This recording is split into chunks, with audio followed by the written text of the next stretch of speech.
হুমকি দিলে পারমাণবিক অস্ত্র ব্যবহারের অধিকার রাশিয়ার রয়েছে, বললেন পুতিন।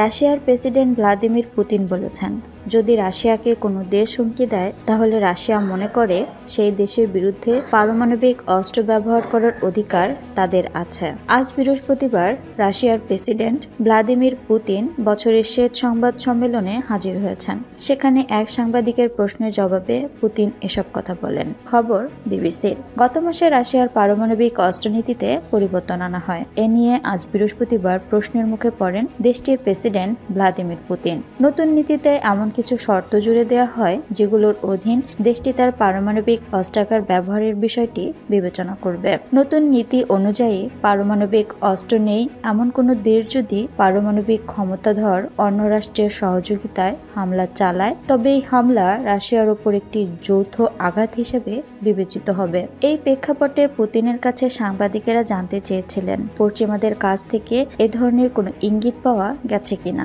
জবাবে তিনি বলেন, আমি জানি না, তাদের জিজ্ঞাসা করুন। এ সংবাদ সম্মেলন সাধারণত প্রশ্ন উত্তর পর্ব কয়েক ঘন্টা ধরে চলে। টেলিভিশনে অনুষ্ঠান দেখানো হয়। পুতিন সংবাদ সম্মেলনে সশরীর খুব একটা উপস্থিত থাকেন না, তবে বাৎসরিক এ সংবাদ সম্মেলনে তিনি সশরীর উপস্থিত থাকেন।